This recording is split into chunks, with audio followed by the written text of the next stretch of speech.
big news for the country as well. I mean, this is what everyone's been hoping for, that more hostages would get released and these freed in this lightning covert military operation.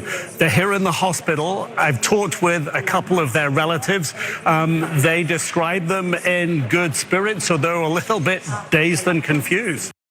2 elderly Israeli hostages were rescued during a special operation carried out by the IDF in Gaza's southern city of Rafah. I was under the impression that the IDF was not capable of doing special operations, but apparently they are. Now, of course, dozens of innocent Palestinians died in the process of this special operation, but let me give you the details. The 2 hostages, Fernando Simon Marman, 60, and Luis Har, 70, both dual Israeli Argentine citizens, were abducted from Kibbutz Nir Yitzhak on October 7th. They were taken captive with 3 female relatives who were actually released earlier during the week-long ceasefire in late November. Now, luckily they were rescued. Unfortunately though, at least, and this is the lower estimate based on the reports that I've read, but at least 67 Palestinians, including women and children, were killed in the operation according to the Gaza Health Ministry. 2 Israeli soldiers were also allegedly killed in the fighting, and that's according to the IDF. The operation came hours after Netanyahu spoke on the phone with President Biden, who warned that an Israeli ground incursion into southern Gaza without appropriate accommodations for the civilian population would be seen as an unacceptable measure by the United States, according to a senior administration official who briefed reporters. Biden also issued his strongest public condemnation of Israel's military operations in the Gaza Strip. This happened during his speech last week. Let's take a listen. I'm of the view, as you know, that the conduct of the response in Gaza, in the Gaza Strip, has been over the top. I've been pushing really hard to get humanitarian assistance into Gaza. There are a lot of innocent people who are starving, a lot of innocent people who are in trouble and dying, and it's got to stop. So there you have President Biden saying he's been pushing really hard. We haven't really seen that pushing through any sticks being implemented. Lots of carrots, lots of compliments in regard to what Israel must do to protect itself and protect its citizens. But in terms of some of the rhetorical pushback we've seen from Biden and the Biden administration, it clearly hasn't had much of an impact because actions speak louder than words, and the Biden administration continues to providing military aid and those 2,000-pound bombs for the IDF to drop on Palestinians in the Gaza Strip. And even the Washington Post, get a load of their wording here, notes the obvious. In recent weeks, Netanyahu has publicly humiliated Biden despite hundreds of millions of dollars of weapons transfers and unwavering support, even as global condemnation mounts. Netanyahu has become increasingly defiant about the prospect of a 2-state solution, which Biden has said must follow the end of the war. But why would anyone take anything that Biden says seriously when he doesn't actually put any actions behind those words? Netanyahu, by the way, has also rejected a deal that would see the release of some of Israeli hostages in exchange for a long-term pause in the fighting. He turns that down. Secretary Antony Blinken shows up to the Middle East and tries to get him to accept the deal. He wasn't into it. And while speaking on This Week over the weekend, Netanyahu struck an even more defiant tone in response to Biden's demands. What's your response to President Biden saying that your response in Gaza has been over the top? I appreciate President Biden's support for Israel since the beginning of the war. I don't know exactly what he meant by that, but put yourself in Israel's shoes. We were attacked, unprovoked attack, murderous attack on October 7th, the worst attack on Jewish people since the Holocaust. And let me tell you, I think we've responded in a way that goes after the terrorists and tries to minimize the civilian population in which the terrorists embed themselves and use them as human shields. Later in the interview, Netanyahu also lied about the civilian to Hamas militant death toll, the ratio, which we'll get to in just a moment. But Cenk, as you know, Rafah is the area of the Gaza Strip, a small area of the Gaza Strip about the size of LAX, where all these Palestinians, 1.5 million Palestinians, were told to evacuate to. The population in that area grew fivefold during this war. That was where they're supposed to go for safety, and now, oh wow, what a surprise. The IDF has launched its military offensive in Rafah, where all these innocent civilians are sheltering for safety. We all know how this is gonna end. We all know what's happening. Of course, we're gonna be lied to over and over again about the reality of the situation on the ground, but they wanna murder the Palestinians. They're murdering the Palestinians. We're pretending as if the United States values international law. We don't. Our government doesn't. This will continue. More innocent people will die. And we're gonna pretend as though this is justice. As though the poor innocent civilians in Gaza deserve what's happening to them because of what Hamas carried out on October 7th. This is what it's gonna keep happening. So let's stop pretending like anything's gonna change on the ground. Okay, so two different things here. On the one is the hostage rescue, which I want to get back to, which I think is mixed in terms of the results. But first, let me start with Netanyahu. Look, when even the Washington Post says that Netanyahu has been publicly humiliating Biden, then it's crystal clear. Like the whole world knows, Washington knows, everybody knows. Netanyahu's the boss, and every once in a while he'll bring out Biden by the ear and publicly shame him. Say, this is the guy I don't listen to at all. This is the guy who's impotent and weak and useless. Now, even the Washington Post is admitting it. So then what does Netanyahu do? He goes on TV and he says, what? I don't know what the hell this idiot Biden's talking about. Oh, he's been a little bit helpful, but what does he mean over the top? It's all Hamas's fault. They're hiding behind the human shields and the usual nonsense talking points. We're trying to minimize civilian casualties. 0% true, not at all true. 27,000 dead. 93% of the citizens displaced in ethnic cleansing, mass starvation has begun, and they barely gets challenged. Etc. There's only one thing that Biden can do that makes a difference. So him saying it's over the top, wow! Like in Washington, as the slightest little critique of Israel is considered shocking. Why? Why is it shocking? Why can't we critique any of our allies? Canada, Turkey, Saudi Arabia, Israel. Why is it shocking to do the smallest little critique in the middle of giant massacres that our allies create? Look, they tell you who's in charge by what they say.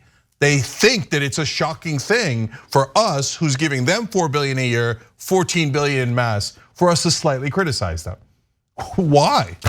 So the only thing that matters is money. So until Biden stops the money, he's totally full of crap, and all he's doing is saying, hey, Arab and Muslim Americans, come on.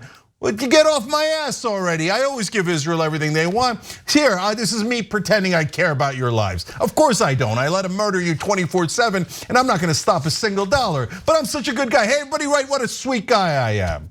A lot of Arabs I talk to in Michigan, they say, you know why we don't believe any of that, and we don't think Biden is so sweet as mainstream media calls him? Because he murdered our relatives. Yeah, Am I supposed to think he's sweet? Yeah, there's nothing sweet about that. Well, reporters are actually getting a little more, I guess, courageous in their questions and follow-up questions during these State Department briefings. And so just today, State Department spokesperson Matthew Miller held a press conference in which some of the reporters asked questions about the military aid that the United States is approving and supplying to Israel. And the question of conditional aid came up, and I just love the way this all played out because it shows the insane weakness of America on the international stage as Israel slaps us around and continues to demand more military aid with no strings attached. Let's watch the first part of this exchange. So you're still ruling out cutting of any aid? I am not ruling anything out. I'm saying we have not made the assessment that is a decision, or that is a step that would be more impactful than the steps that we have already taken. And at the same time, you have to look at the fact that such a step, how such a step would be received by Israel's opponents, both inside Gaza and outside of the state of Israel. So can you just say what levers have you used? So we have used diplomatic levers. The secretary has. That means the secretary and the president and you and Kirby and whoever else standing up and saying, wagging your finger and saying that that's not really leverage. We have engaged with them on at a multitude of levels at this administration, and as you look at the list that we just went through with Humera, we have seen them take steps at our urging that have had real tangible impact, but they have not been enough. Okay, so there you have Matthew Miller. I mean, he can barely even keep a straight face as he's making these ridiculous claims. But he claims, no, you don't get it. You don't get it. Like, we have engaged with Israel with a multitude of levels. Oh, really? Okay, great. So I give the reporters in this brief a lot of credit because they kept pushing. Okay, well, what do you mean? What is the pressure that you guys are implementing? Can you elaborate on that a little bit? So let's hear what Miller has to say when he does elaborate on it. But what levers have you actually? I think that when the United States of America stands up and says something publicly, it matters. But you haven't. That's a lever, but you haven't said that there would be any consequences. To my point, we have seen in terms of money or military assistance, right? But we have seen, because of the policies we have pursued, we have seen improvements along these specific areas. Okay, we have seen tangible improvements. Again, okay, but not I'm the just level asking you what leverage have you used? What leverage have you brought to bear? I just went through it. What have you gone? I think the words of the President of the United States, the words of the Secretary of State matter, and we have seen. Hold on, we have over seen, the top, and we have seen leverage, and we have seen the government of Israel respond to it. Not always in the way that we want, not always to the degree that we want or to the level that we want, but our interventions, we believe, have had an impact. How do you like being embarrassed on an international stage by a foreign country, Americans? Because that's what's happening right now. That was so unbelievably embarrassing. Yeah, great job by the reporter there. So you're just saying you told them words, right? I mean, you said diplomacy, but what diplomacy? Multitude of levels. When the Secretary of State says something, it means so words. And you got a clarification? Yes, it's just words. Words are useless. Here's words that would matter. You do X and I will cut all of your funding. Those are words that would matter. Oh, you have been a little over the top. Words that don't matter. These are obvious, come on. They're so obvious even the reporters understand them now. So great job there. And then I want you to remember the underlying point that that US spokesperson is making there. Matthew Miller. Yeah, which is, he's saying, now remember, if we hadn't chastised our allies, they would have murdered more civilians. And that's a great defense of our allies and us. So if we hadn't said those strong words, maybe there'd be 50,000 innocent dead people because our ally is so wonderful, but we got them a little bit under control. They don't sound wonderful to me, and they don't sound like they're listening to you at all. Okay, back to the hostages that they rescued. Hey, listen, at least they had a point in this mission, as opposed to every other bombing you saw that led to 0 hostages being released. So you see what an actual mission to rescue hostages look like, and it is super obvious that it is the exception to the rule. The rule is kill indiscriminately and don't get any hostages. The one time they had a point in bombing and going on the ground, hey, they got hostages. At least that's something, they had a point. Now, they killed 67 civilians to do it. Would I have done that? No. If you said to me, you can get 2 innocent people there, but you have to murder 67 innocent people there, I can do the math on that and I wouldn't do that, but I value those 67 lives. Israel doesn't value those lives at all. They view them as, well, even better if they're dead, because that'll intimidate the Palestinians into being ruled forever, and that's what they've shown through their actions. But I know that a lot of governments would kill 67 innocent people to get 2 hostages. By the way, we're talking about innocence. You kill Hamas, who's guarding the hostages. No, that's how war works. You know how Israeli advocates will always say, hey, that's war. No, war is you go after the soldiers, rescue hostages. Hamas doesn't get to complain about their dead soldiers when they kidnapped those people and held them as hostages. You kill the 67 innocent people, that's not war, that's a war crime. Now, I do want to just give you an update on the number of casualties. The Gaza Health Ministry has reported, or Palestinian Health Ministry, I should note, has reported that over 28,000 people have been reported killed. 1 in every 100 people in Gaza was killed in the first 100 days of the war, a rate higher than any other armed conflict in the 21st century, according to a UN commission. The ongoing war stands out as unprecedented in the scale of death, destruction, and suffering, with repercussions that will echo for generations to come, said UN Economic and Social Commission for Western Asia. Meanwhile, here in America, the press and the politicians constantly say, they're doing everything they can to protect civilian lives. The reality is, they're doing the least to protect civilian lives of any conflict in this century. Meanwhile, keep those numbers in mind as Netanyahu lies to all of us on American national television, where Israeli officials and their lies get taken at face value, but anything coming from the Palestinian Health Ministry should be questioned because it's controlled by Hamas. Let's watch. And I can tell you that according to these urban warfare experts and other commentators, we've brought down the civilian to terrorist casualties, the ratio, down below 1 to 1, which is considerably less than in any other theater of similar warfare, and we're going to do more. We're going to wait a minute. You're saying it's only been one civilian that's been killed for one Hamas terrorist in Gaza? Yes, that's exactly what I'm saying. Yes, we've killed and wounded over 20,000 Hamas terrorists. Out of that, about 12,000 fighters. And we're doing everything we can to minimize civilian casualties and continue to do so. But one thing we're not going to do is we're not going to let Hamas emerge victorious.